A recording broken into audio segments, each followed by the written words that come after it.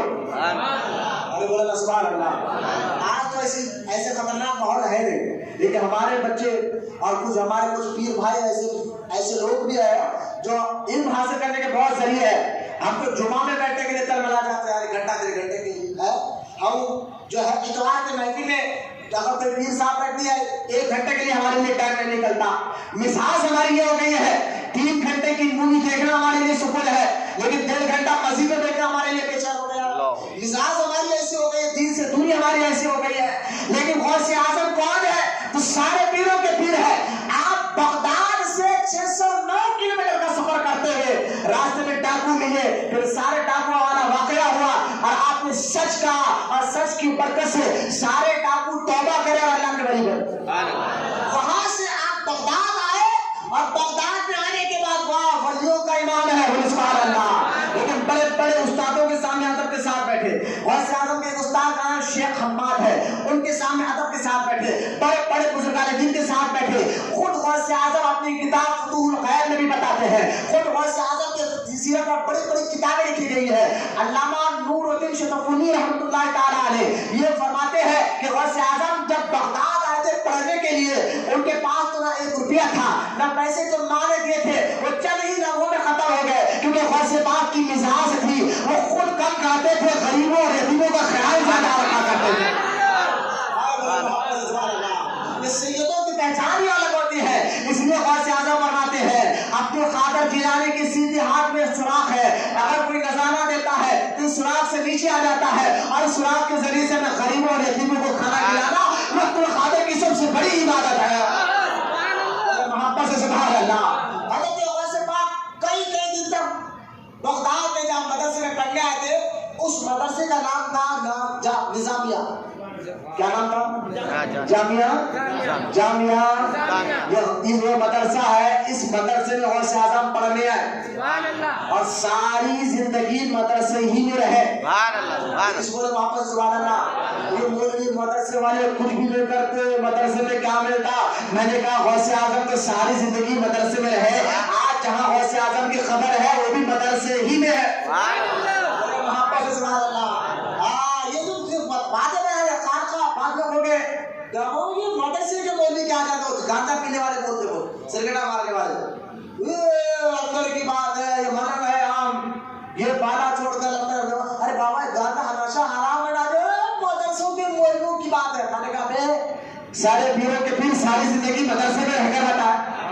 آج جب بازار کی بنی تو مدرسے کے اندر بنی ہے, اور کام کا جہاں آج بھی اولیاء کرام کہتے ہیں اللہ تعالیٰ اس کو ولایت آج بھی نہیں دیتا جس کو جب تک غوث اعظم کی کتاب پر سائن نہیں کر دیتے, اسی کو اللہ تعالیٰ ولایت دیتا ہے. میں دوڑ پہ گیا, غوث اعظم سے پوچھیا.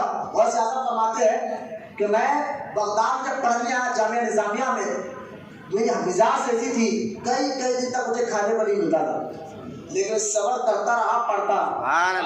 سبحان اللہ. آج تو اتنی مشکلیں نہیں ہے. آج تو اگر کسی عالم کی صحبت میں 1 گھنٹہ بیٹھ جائے تو آپ کو آ جائے گا, آپ کو حرام حلال کے مسئلے معلوم ہو جائیں گے. اس دور میں محنت کر کے غوث پاک کی کئی دن تک غوث اعظم بناتے ہیں, کھانے کو نہیں ملتا, پتے کھا کر رہتا, پانی پی کر رہتا, لیکن پڑھتا رہتا. ہم نے کہا غوث اعظم پڑھا کیا؟ کہا علم حدیث پڑھا, علم خیرت پڑھا, علم فقہ پڑھا, اور مفتی بنا, عالم بنا, حافظ بنا, محدث بنا, محقق بنا, فقیہ بنا.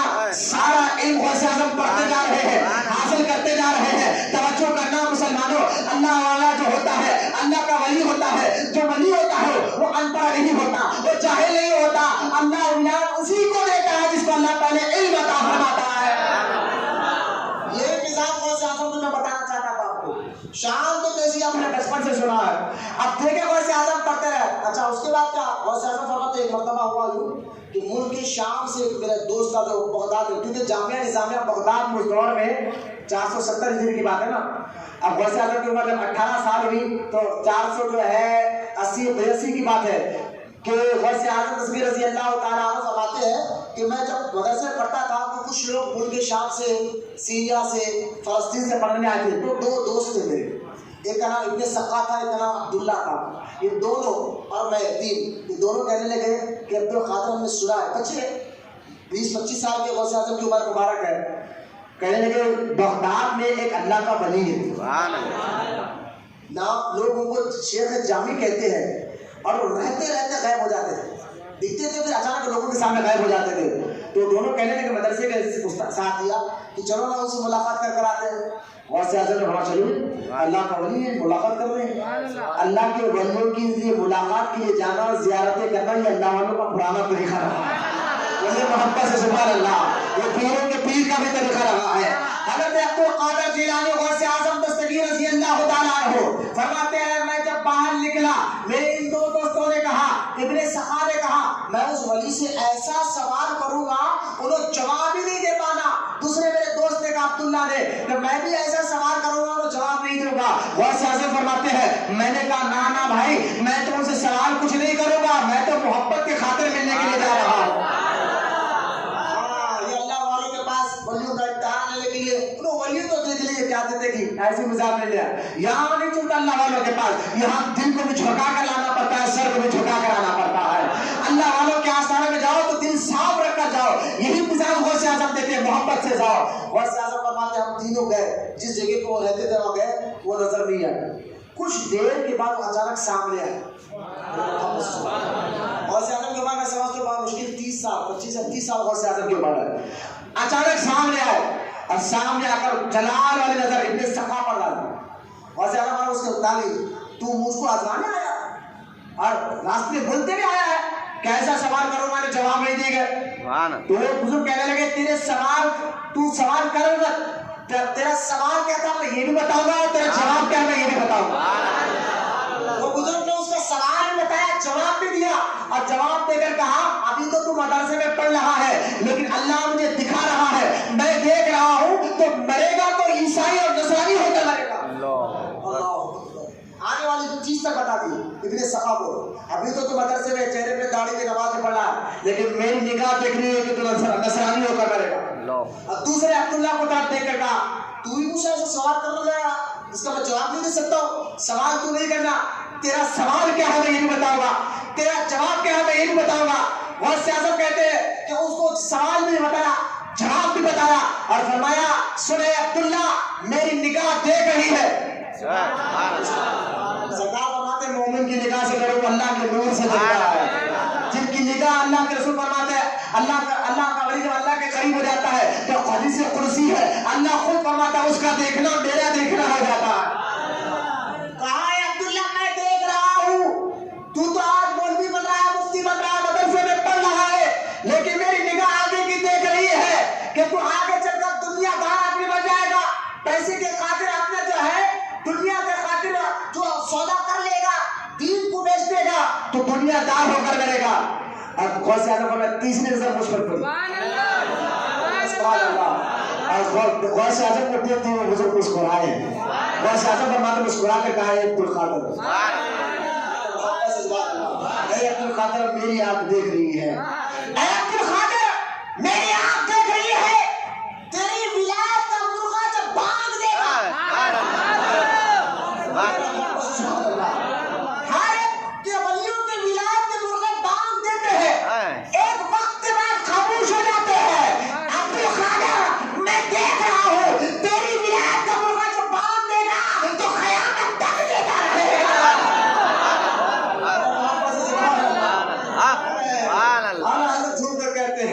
وہاں کیا مرتبہ ہے غوث والا تیرا، وہاں کیا مرتبہ ہے اے غوث والا تیرا، اونچے اونچوں کے سروں سے ہے ختم آنا تیرا، اونچے اونچوں کے سروں سے ہے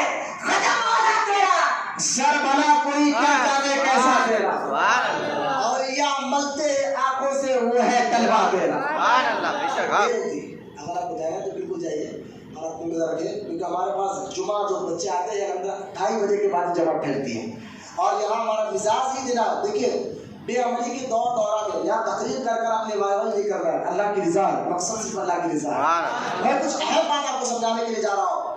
اللہ کی رضا کے باتوں کو سنے بٹھانا اور آپ کے سامنے کوئی علمی رواب بتانا نہیں ہے نہ کوئی. میں مزاج یہ دینا چاہتا ہوں آپ جو نیو جنریشن بچے جو دین سے دور ہو رہے ہیں تو اس میں سے ایک جہاں وہابی بھی وجہ ہے وہاں پر کچھ ڈھونگی پیر بھی وجہ ہے، ڈھونگی بابا بھی وجہ ہے جن کو دیکھ کر بچے دور ہو رہے ہیں. میں بتانا چاہتا ہوں واقع پیر ہوتا کیسے ہے، ولی ہوتا کیسے ہے، ان کی مزاج کیسی ہوتی ہے اور اللہ تعالیٰ ان کے ذریعے سے کس طرح لوگوں کو فیض کرتا فیض دیتا ہے. اور سے بات رضی اللہ تعالیٰ عنہ نے آپ جانتے ہی حاصل کرتے رہے. اب غوث اعظم تصویر رضی اللہ. اب آ جاؤ کس فیلڈ میں غوث اعظم نے کام کر کے بتایا. اب میں نے آپ کو پہلے بتایا تھا 470 ہجری کا جو دور ہے اگر آپ تاریخ کی کتابوں میں پڑھیں گے تو عیسائیوں نے یہودیوں نے مسلمانوں کو پیس کر رکھ دیا تھا. لوگ جو ہے نا اب یوں سمجھیے کہ اتنا ڈر گئے تھے عیسائی یہودیوں سے، ان کا مسلمانوں کو اتنا طرح سے انہوں نے پیس کر رکھ دیا تھا کہ جس کا اندازہ نہیں کر سکتے. ڈر کی زندگی گزر رہی تھی. یہ غور سے بات کر رہا ہوں. لوگ اور جہاں شراب کی محفلیں، امیر مسلمان جس کے پاس دولت اور پیسہ ہوتا اس کے گھر میں ناچنے گانے والی عورتیں 400 سے 500 عورتیں رہتی تھیں. یہ گھروں کا حال ہو گیا تھا. مسجدیں ویران ہو گئی تھی، نمازی خالی ہو گئے تھے مسجدوں سے. حال بڑھتا گیا ایسی ہے گناہ چار پاپ ہی پاپ گناہ ہی گناہ.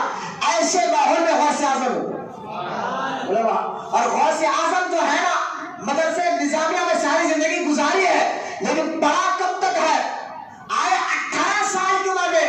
لیکن غوث اعظم کی عمر 53 سال میں 50 پہ 3 سال 53 سال بھی تب غوث اعظم بیان کے لیے بیٹھے. سبحان اللہ. سبحان اللہ. محبت سے سبحان اللہ بیان کے لیے بیٹھے. اور جب تک آپ نے سارے ماحول کو بھانپ لیا تھا کہ بغداد میں ماحول کیا ہے، عراق میں ماحول کیا ہے، ایران میں ماحول کیا ہے، مصر میں ماحول کیا ہے، مکہ میں ماحول کیا ہے، مدینہ میں ماحول کیا ہے، پوری دنیا بھر میں کیسا ماحول ہو رہا ہے. اب غوث اعظم دستگیر کو وہ کام کرنا تھا جس کام کے لیے اللہ تعالیٰ نے آپ کو پیدا فرمایا تھا. محبت سے سبحان اللہ. اگر غوث اعظم کے اس کام کو سمجھنا ہے تب تو نہیں گئے آپ تھک گئے کیا بڑا دور ہاتھ اٹھا کے بولے سبحان اللہ. اب پھر بتانا غوث پاک کس لحاظ پر غوث اعظم نے کام کر کے بتایا. لیکن غوث اعظم جس لحاظ پہ کام کر کے بتایا نا اس کو سمجھنا ہے نا تو قرآن کی آیت اب سمجھنا پڑے گا. بولے سبحان اللہ. سورہ جمعہ کی جو آیت ہے قرآن پاک میں وہ آیت آپ کو سمجھ میں آ جائے گی تو انشاءاللہ تعالیٰ بات آپ کو سمجھ میں آ جائے گی. وہ آیت کیا ہے سنیں آپ. غوث اعظم نے کیا کیا ماحول میں نے بتا دیا کیسے چل رہا تھا. اب غوث اعظم ذمہ داری غوث پاک پر ہے. غوث اعظم کون ہے؟ جو محی الدین ہے، دین کو زندہ کرنے والا. آپ کے ذریعے سے اللہ نے دین کو کیسے زندہ کیا، کس طرح پھر سوکھی ہوئی کھیت میں ہرے بھری کر دیا گیا، کس طرح لوگوں کے دلوں میں عشق رسول اور توحید کی معرفت ڈالی گئی ہے. یہ غوث پاک کس طرح ذمہ داری سے کام کر رہے تھے. آپ سمجھنا ہے تو پہلے آپ کو یہ سمجھنا ہوگا کہ نبی آتے کیوں ہے. نبی آتے کیوں؟ آپ بولیں گے نبی کیوں آتے ہیں؟ بولے ہدایت کے لیے. نبی کے کام ذمہ 3 کام ہوتے ہیں. کتنے کام ہوتے ہیں نبی کے؟ اور قرآن کہتا ہے وہ 3 کاموں کا ذکر قرآن بتا رہا ہے. یہ ذہن میں رکھیں آپ، بنیادی بات ہے. نبی کے ذمہ 3 کام ہوتے ہیں. ہوتے کیا ہے؟ تو قرآن کہتا ہے یتلو علیہم آیاتہ. نبی آتا ہے پہلی چیز یتلو علیہم، یہ اللہ کی آیات اللہ کا کلام پڑھ کر سناتا ہے. بولے محبت سے سبحان اللہ. پہلا کام وہ اللہ کے کلام اللہ کی آیتیں پڑھ کر. نبی کیا کہتا ہے؟ اللہ کا کلام پڑھ کر لوگوں کو. پھر کیا ہوتا ہے؟ پھر کہا یعلمہم الکتاب والحکمہ. پھر یہ نبی جو ہے اس کتاب اور آیت کا معنی بھی بتاتا ہے اور اس کی حکمتیں بھی بتاتا ہے. پھر کیا ہوتا ہے؟ پھر اللہ تعالیٰ فرماتا ہے یزکیہم. پھر وہ نبی تمہارے سینوں کو تمہارے دلوں کو پاک کرتا ہے. محبت سے سبحان اللہ. 3 چیزیں. ایک، نبی اللہ کا کلام پڑھ کر سناتا ہے.